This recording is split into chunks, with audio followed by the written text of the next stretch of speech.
ഹരിശ്രീ ഗണപതേ നമ. അവിഘ്നമസ്തു. ഓം സീതാലക്ഷ്മണ ഭരത ശത്രുഘ്ന ഹനുമത് സമേത ശ്രീരാമചന്ദ്രസ്വാമിനേ നമ. ഭഗവാൻ ശ്രീരാമചന്ദ്രൻ എല്ലാവരെയും അനുഗ്രഹിക്കട്ടെ. എല്ലാ സജ്ജനങ്ങൾക്കും എൻ്റെ വിനീത നമസ്കാരം, ശുഭദിനം ആശംസിക്കുന്നു. ഇന്ന് സുന്ദരകാന്ഡത്തിലെ ലങ്കാമർദ്ദനം, ഹനുമാൻ രാവണസഭയിൽ എന്നീ ഭാഗങ്ങൾ കേൾക്കാം. ഇന്നലെ നാം കണ്ടത് സീതാദേവിയെ കാണാനും രാമനാമാങ്കിതമായ തൻ്റെ സ്വാമിയുടെ മോതിരം കൈമാറാനും കഴിഞ്ഞല്ലോ എന്ന് സന്തോഷിക്കുന്ന ആ രാമഭക്ത ഹനുമാൻ തൻ്റെ മാതാവിനെ വണങ്ങി യാത്ര ചോദിച്ച് തിരിച്ച് രാമസവിധത്തിലേക്ക് തിരിച്ചു പോകാൻ ഒരുങ്ങുന്നതാണ്.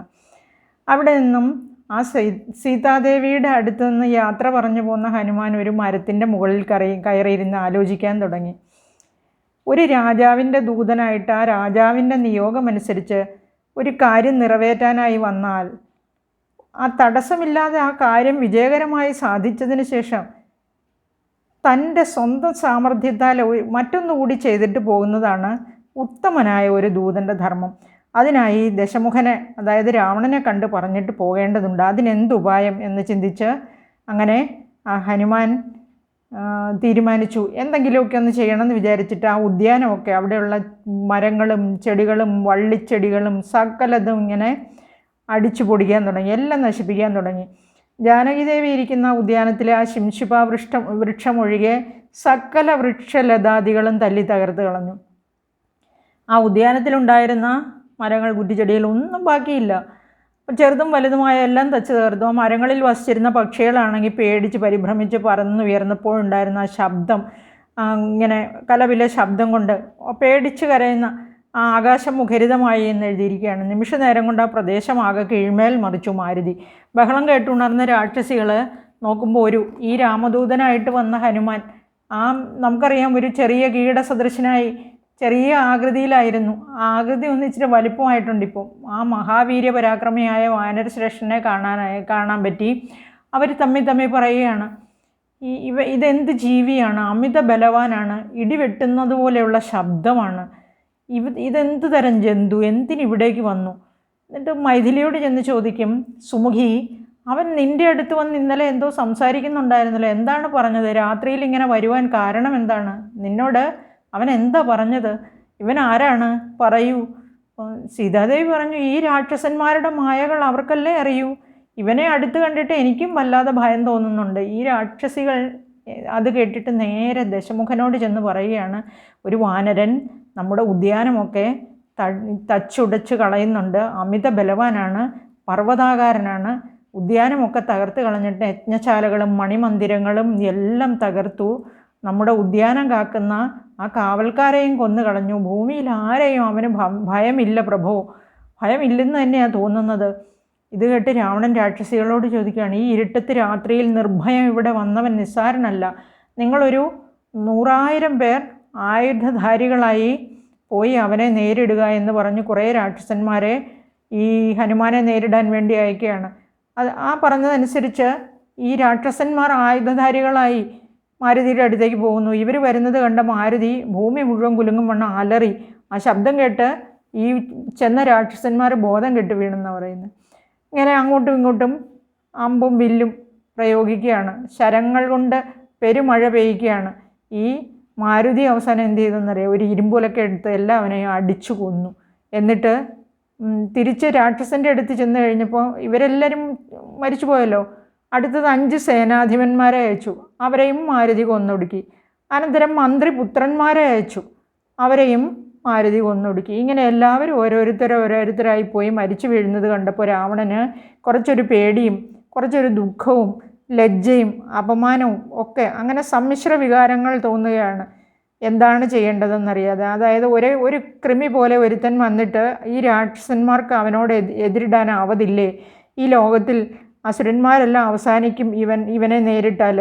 ഇങ്ങനെ ഒരു വാനരനോ, ഇവനൊരു വാനരൻ തന്നെയാണോ? ഇവനോട് ഏറ്റുമുട്ടി ഇത്രയും പേര് ദേവലോകം ഗമിച്ചു എന്ന് പറഞ്ഞാൽ ലജ്ജാകരം തന്നെ, എൻ്റെ സുഹൃതം നശിച്ചു. ഇങ്ങനെ പറഞ്ഞ് ദുഃഖിച്ചിരിക്കുകയാണ് ഈ രാവണൻ.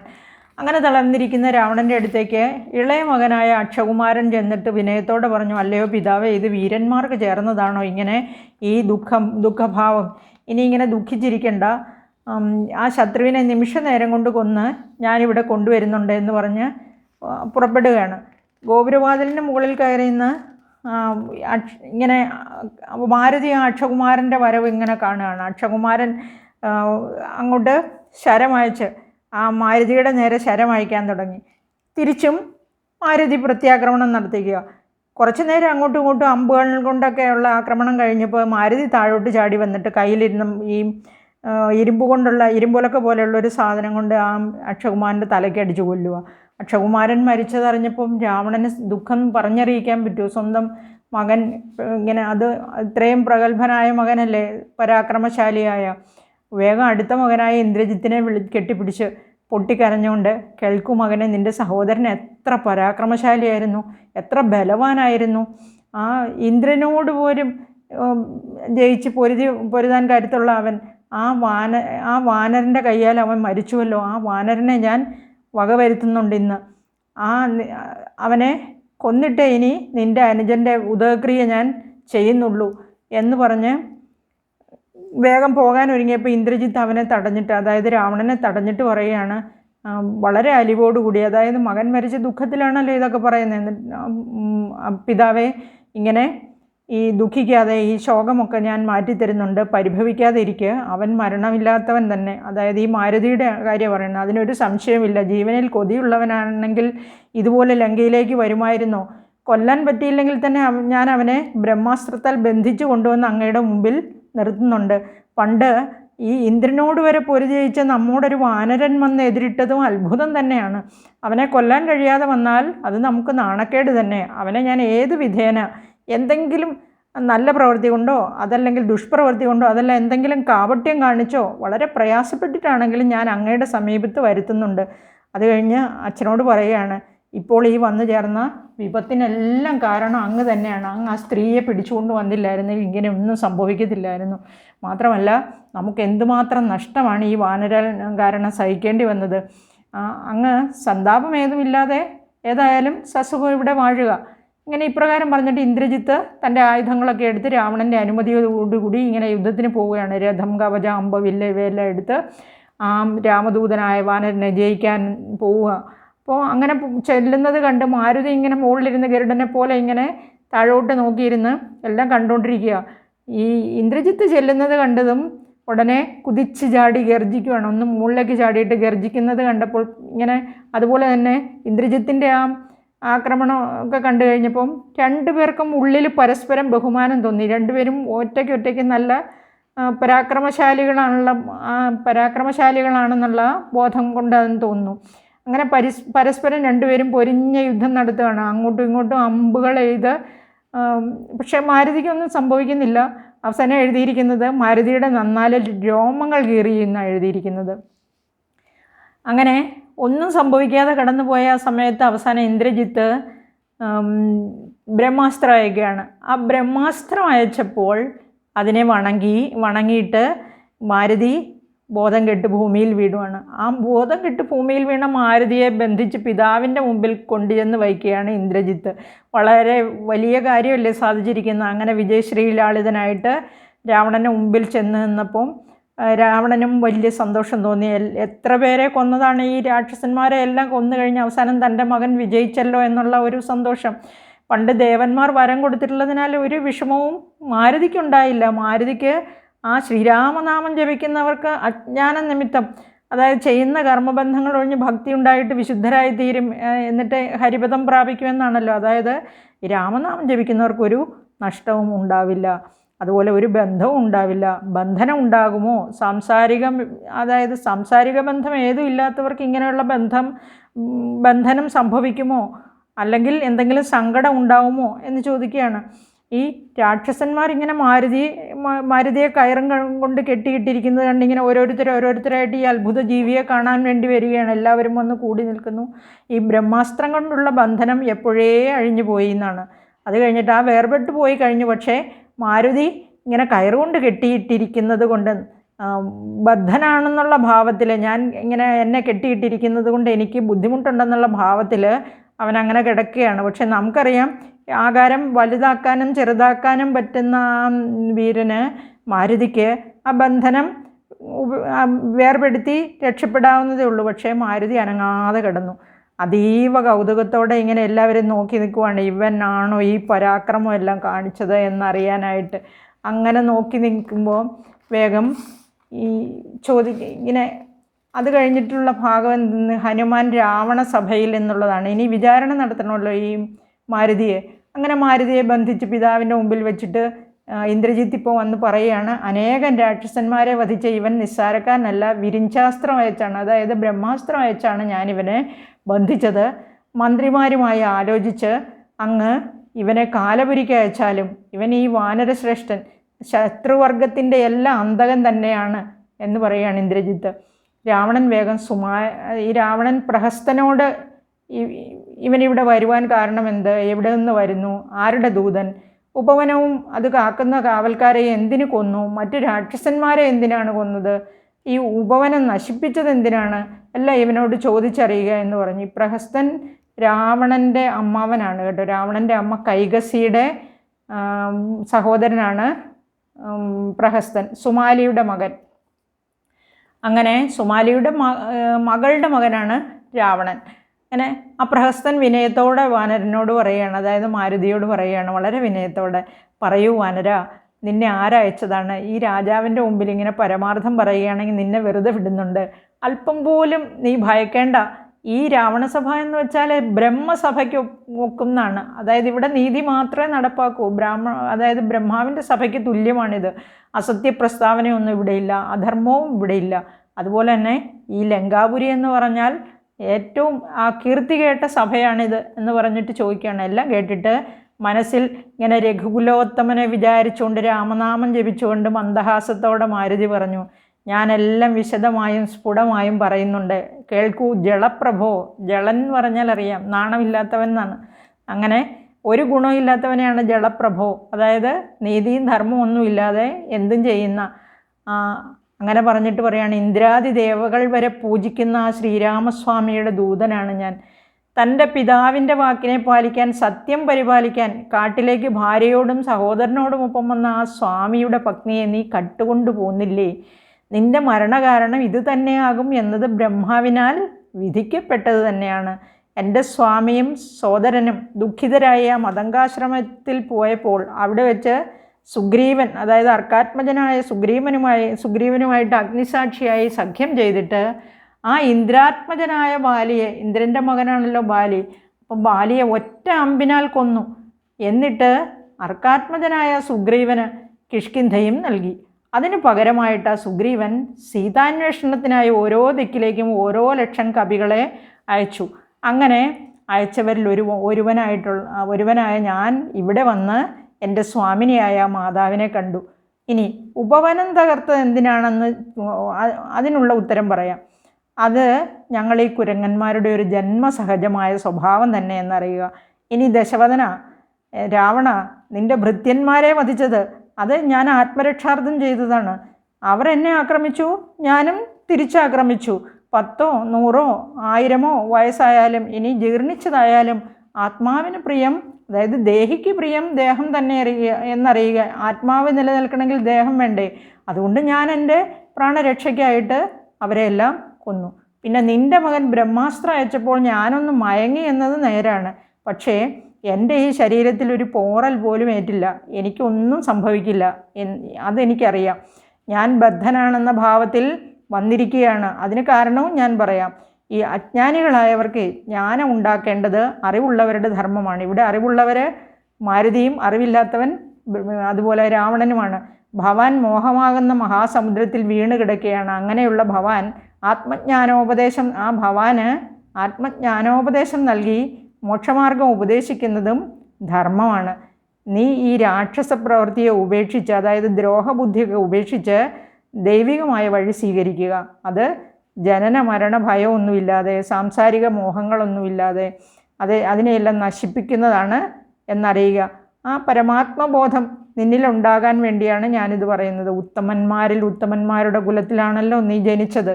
രാവണനോട് പറയാം, രാവണൻ ബ്രഹ്മാവിൻ്റെ മകൻ്റെ മകനാണ്, മകൻ്റെ മകൻ. അതായത് ബ്രഹ്മാവ് ഒരിക്കൽ വേദങ്ങൾ ജപിച്ചുകൊണ്ടിരുന്നപ്പോൾ എന്തോ ചില അപശബ്ദങ്ങൾ കേട്ട് ഇങ്ങനെ അസ്വസ്ഥത ഉണ്ടാവുകയും അങ്ങനെ ആ ഭേദജപം നിന്നു പോവുകയും ചെയ്തു. അതിൻ്റെ ഹേതുവായിട്ട് ആ ജപത്തിന്, അതായത് അങ്ങനെ ആ തടസ്സം വന്നതുകൊണ്ട് അവിടെ 2 ഹേതിയെന്നും പ്രഹേതിയെന്നും 2 പുത്രന്മാർ ജനിച്ചു എന്നാണ് പറയുന്നത്. ഇത് ഞാൻ വളരെ ചുരുക്കി പറയുന്ന, ഉത്തരരാമായണത്തിൽ വേറൊരു രീതിയിൽ ഇത് എഴുതിയിട്ടുണ്ട്. ഇത് വെറുതെ ഒന്ന് ചുരുക്കി സംക്ഷേപിച്ച്, ഹേതി ഒരു രാക്ഷസനും പ്രഹേതി ഒരു സൽസ്വഭാവിയായ യക്ഷനുമായി തീർന്നു എന്നാണ് എഴുതിയിരിക്കുന്നത്. അങ്ങനെ ഹേതിക്ക് വിദ്യുത്കേശൻ എന്ന പുത്രൻ ജനിച്ചു. ആ വിദ്യുത്കേശനിൽ നിന്ന് പിന്നെ സുകേശൻ എന്ന പുത്രൻ ജനിച്ചു.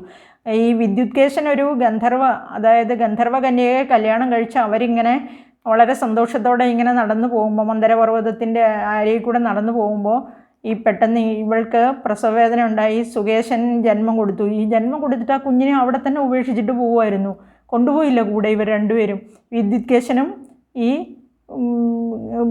ഭാര്യയും കൂടെ. എന്നിട്ട് എന്ത് ചെയ്തെന്ന് വെച്ചാൽ, അതുവഴി വന്ന ഈ മഹേശ്വരനും ശ്രീപാർവതീദേവിയും ഈ കുഞ്ഞിനെ കണ്ടിട്ട്, ഈ കരഞ്ഞു കിടക്കുന്ന കുഞ്ഞിനെ കണ്ടിട്ട് താഴെ ഇറങ്ങി വന്ന് പാർവതീദേവി അതിനെ മുലയൂട്ടിയെന്നും, എന്നിട്ട് അതിനെ ഇങ്ങനെ ഒറ്റയ്ക്ക് എങ്ങനെ ഇട്ടിട്ട് പോകണമെന്ന് വെച്ചാൽ അവിടെ ഒരു വീടൊക്കെ ഉണ്ടാക്കി ആ കുഞ്ഞിനെ പെട്ടെന്ന് യുവാവസ്ഥയിലേക്ക് എത്തിച്ചിട്ട് എപ്പോഴും ഇങ്ങനെ സ്വാമി ഭക്തനായിട്ട്, ആ മഹേശ്വര ഭക്തനായിട്ടിരിക്കാൻ അനുഗ്രഹിച്ച് അവിടെ നിന്ന് പോവുകയായിരുന്നു.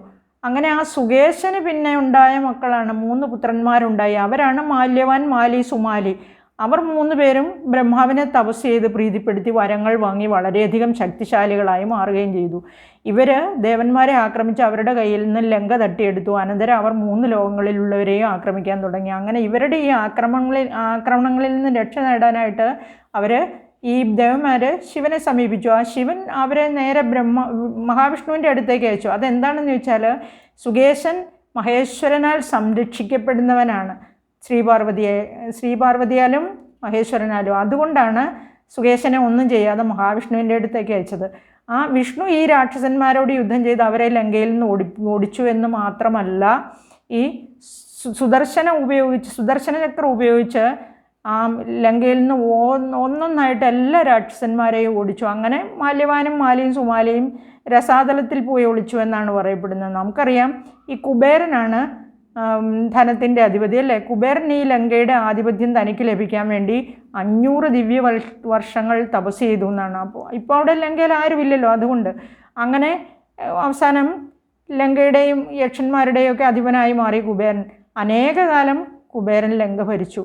പിന്നെ സുമാലിയുടെ പുത്രന്മാർക്ക് ഇതൊട്ടും ഇഷ്ടമായില്ല. അവരെ ലങ്ക തിരിച്ചു പിടിക്കണമെന്ന് ആഗ്രഹിച്ചു. അവർക്ക് മഹാവിഷ്ണുവിനോട് തീരാത്ത പകയുണ്ടായിരുന്നു. മഹാവിഷ്ണുവാണല്ലോ രാക്ഷസന്മാരെ എല്ലാം അവിടെ നിന്ന് ഓടിച്ചത്.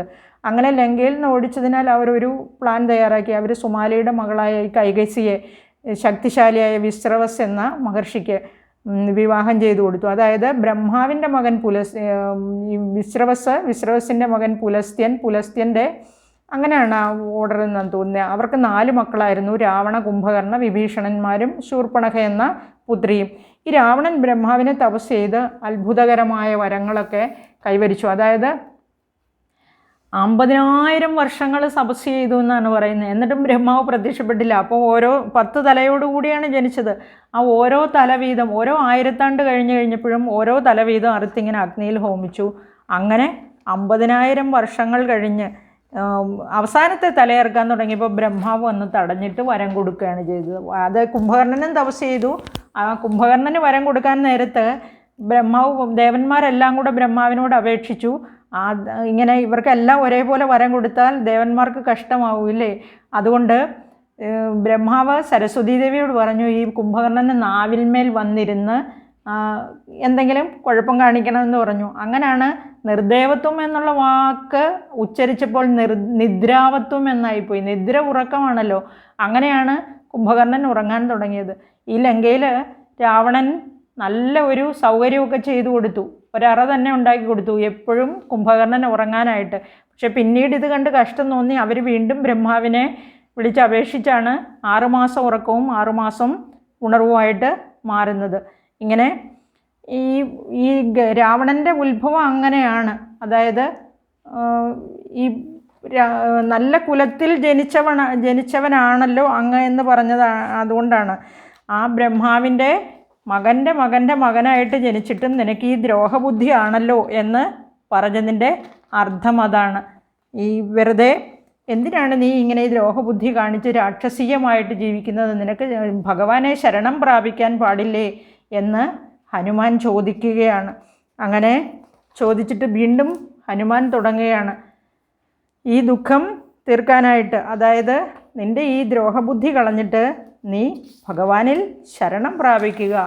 നിൻ്റെ അജ്ഞാനം മാറ്റി നീ മനുഷ്യനല്ല രാക്ഷസനാണെങ്കിലും ദൈവികമായ വഴിയിൽ കൂടി നടക്കുക. നിൻ്റെ മനസ്സിൽ നിന്നും കാമക്രോധ ലോഭമോഹാദികൾ കളഞ്ഞ് പരമാത്മ തത്വബോധം വളർത്തുക. ഇങ്ങനെ ആ ബ്രഹ്മാവിൻ്റെ മകൻ പുലസ്ത്യൻ, പുലസ്ത്യൻ്റെ മകൻ വിശ്രവസ്, വിശ്രവസിൻ്റെ മകൻ രാവണൻ. ആകയാൽ നീ രാക്ഷസ സ്വഭാവം കളയുക. ബ്രഹ്മാവ് ദേവനാണല്ലോ അല്ലേ? അപ്പോൾ ദേവൻ, ദാനവൻ, മനുഷ്യൻ, പക്ഷി, മൃഗം ഇങ്ങനെയുള്ള ആ ദേഹബുദ്ധിയാണ് ആത്മാവെന്ന വിചാരം ഉണ്ടാക്കുന്നത്. അത് മനസ്സിൽ നിന്നും കളഞ്ഞിട്ട് ആ പരബ്രഹ്മത്തെ അറിയണം. മറ്റു ചിന്തകളൊക്കെ മനസ്സിൽ നിന്നും കളഞ്ഞിട്ട് വൈകുണ്ഠ ലോകത്തേക്ക് പോകാൻ വഴി നോക്കുക. ആ പരമാനന്ദമൂർത്തിയായ ആ ഭഗവാനെ നിത്യം സേവിക്കുക. അതുപോലെ തന്നെ ആ തൃപ്പാദങ്ങളെ ശരണം പ്രാപിക്കുക. അനേകം തെറ്റുകൾ ചെയ്തിട്ടുണ്ടെങ്കിലും എല്ലാം ക്ഷമിക്കും കാരുണ്യം നിറഞ്ഞ കാരുണ്യമൂർത്തിയായ ആ പരബ്രഹ്മസ്വരൂപം. ആ ഭഗവാൻ ഉള്ളിടത്തോളം കാരുണ്യം മറ്റാർക്കുമില്ല. ആ രഘുപതിയെ മനസ്സിൽ വിചാരിക്കുന്നവന് പിന്നെ മറ്റൊരു ജന്മം ഉണ്ടാവില്ലെന്നറിയുക. ഇത് ഞാൻ പറയുന്നതല്ല, സനകാദി മുനികൾ പറഞ്ഞതാണ് എന്നറിയുക. അമൃതതുല്യമായ ഈ വാക്കുകൾ കേട്ട് രാവണൻ അത്യധികം കോപമാണുണ്ടായത്. ആ 20 കണ്ണുകളിലും അഗ്നി ജ്വലിപ്പിച്ചിട്ട് പറഞ്ഞു, ഈ ധിക്കാരിയെ തില സദൃശം വെട്ടി നുറുക്കുക. തില സദൃശം, തില എള്ളാണ്. അതായത് എള്ളിൻ്റെ അത്രയും ചെറുതായിട്ട് പല കഷണങ്ങളാക്കി നുറുക്കാനാണ് പറയുന്നത്. ഇത്രയും ധിക്കാരം മറ്റാർക്കും കാണാൻ കഴിഞ്ഞിട്ടില്ല. എൻ്റെ ഒപ്പം കയറിയിരുന്ന് എന്ന് പറഞ്ഞാൽ ഈ ഹനുമാൻ ഇരിക്കാൻ സീറ്റ് കൊടുത്തില്ല ആ സഭയിൽ. നമുക്കറിയാം, നമ്മൾ കേട്ടിട്ടുള്ള കഥയാണിത്. ഹനുമാൻ എന്ത് ചെയ്തെന്ന് വെച്ചാൽ തൻ്റെ വാലങ്ങ് വലുതാക്കിയിട്ട് അതിനെ ഇങ്ങനെ ചുറ്റി കൊണ്ടുവന്ന് ഇങ്ങനെ പീഠം പോലെയാക്കി രാവണനേക്കാൾ മുകളിലാണ് ഹനുമാൻ ഇരിക്കുന്നത്. അത് ഞാൻ ഇതിൽ കണ്ടില്ല കേട്ടോ ഈ രാമായണത്തിൽ അങ്ങനെ. പക്ഷേ ഞാൻ പണ്ടൊക്കെ വായിച്ചിട്ടുണ്ട്. നമുക്കെല്ലാവർക്കും അതറിയാം കഥ അല്ലേ? അപ്പോൾ അങ്ങനെ ആ പീഠം പോലെ മാല ചുരുട്ടി വെച്ച് അതിൻ്റെ മുകളിൽ രാവണൻ ഇരിക്കുന്നതിനേക്കാൾ മുകളിലായിട്ടാണ് ഹനുമാൻ ഇരിക്കുന്നത്. അതാണ് രാവണൻ ഇവിടെ പറയുന്നത്. ഇവന് ഭയവുമില്ല വിനയവുമില്ല, ഷഠനായ പാപിയായ ദുഷ്ടാത്മാവാണിവൻ എന്ന് പറയുന്നത്. ആ ഒപ്പം കയറിയിരുന്ന് വേറെ ഏതെങ്കിലും ജന്തുക്കൾ ഇങ്ങനെയൊക്കെ പറയുമോ? അത് കഴിഞ്ഞിട്ട് പറയാണ്, നീ പറ എന്നോട്, ഷഠനായ പാപിയായ ദുഷ്ടാത്മാവേ, നീ എന്നോട് പറ ഈ രാമൻ ആരാണെന്ന്, കാനനവാസിയായ സുഗ്രീവൻ ആരാണെന്ന് പറ. കഥയമമ രാമനെന്നാരുചൊൽ. അങ്ങനെ അവനെയും പിന്നെ ജാനകിയെയും ഏറ്റവും വലിയ ദുഷ്ടനായി നിന്നെയും ഞാൻ കൊല്ലാൻ പോകുന്നു എന്ന് പറയും. ഇത് കേട്ട് പല്ല് കടിച്ച് മാരുതി പറയുകയാണ്, എന്നെ കൊല്ലാനോ? നിൻ്റെ മനസ്സിലിരിപ്പ് കൊള്ളാം. എന്തായാലും നീ മാത്രമല്ല, നിന്നെപ്പോലെയുള്ള 100,000 രാവണന്മാർ ഒരുമിച്ച് വന്നാലും എൻ്റെ ഈ ചെറു വിരലിനോടൊക്കുമോ? പിന്നെ നീ എന്നെ എന്ത് ചെയ്യാനാണ് എന്ന് ചോദിക്കുകയാണ്. രാവണൻ അവിടെ നിന്നവരോട് പറയുക, ഈ ധിക്കാരിയായ ഇവനെ കൊല്ലാൻ ഇവിടെ ആയുധപാണികളായ രാക്ഷസന്മാരാരുമില്ലേ? ഈ കള്ളനെ വെട്ടി നുറുക്കാൻ പറയിൻ എന്ന് പറഞ്ഞു. ഇത് കേട്ടതും ഉടനെ ഒരുത്തൻ മാരുതിയെ വധിക്കാനായിട്ട് മുന്നോട്ട് വന്നു. അപ്പോൾ വിഭീഷണൻ, നമുക്കറിയാം വിഭീഷണൻ പരമാനന്ദ ഭക്തനാണ്, പരമഭക്തനാണ് മഹാവിഷ്ണുവിൻ്റെ. ആ രാവണൻ്റെ കുടുംബത്തിൽ കൈകസിയുടെ മക്കളിൽ ഏറ്റവും ഭക്തൻ വിഭീഷണനാണ്. അതെന്താണെന്ന് വെച്ചാൽ ഈ കൈകസി വിശ്രവസിൻ്റെ തന്നെ മകനാണ്. കുബേരൻ, അതായത് വൈശ്രവണൻ, ഈ ധനത്തിൻ്റെ അധിപതിയാണെന്ന് പറഞ്ഞ് ഈ ലങ്ക ഭരിച്ചുകൊണ്ടിരുന്നത് അതായത് വളരെ ധനവാനായിരുന്നു. മറ്റാരും ഇല്ലാതിരുന്നപ്പോൾ ലങ്ക ഭരിച്ചുകൊണ്ടിരുന്നത് വൈശ്രവണനായിരുന്നല്ലോ. അപ്പോൾ ആ വൈശ്രവണൻ്റെ അച്ഛൻ തന്നെയാണ് ഈ രാവണൻ്റെയും അതുപോലെ തന്നെ കുംഭകർണൻ്റെയും വിഭീഷണൻ്റെയും ശൂർപ്പണഖയുടെയും അച്ഛൻ. പക്ഷേ അമ്മ വേറെയാണ്.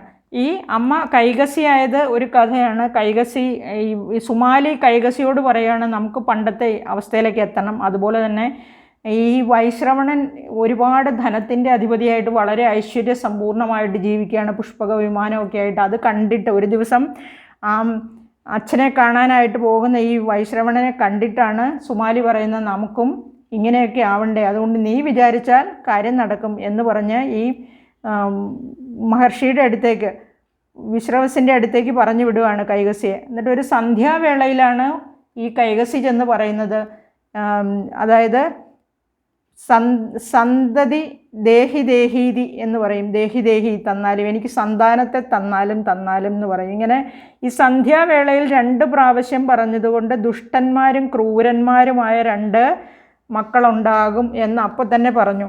ഉടനെ അതായത് ഈ ദുഷ്ടന്മാരായ മക്കളെന്ന് പറഞ്ഞു കഴിഞ്ഞപ്പോൾ അതൊരു സങ്കടകരമായ അവസ്ഥയാണല്ലേ.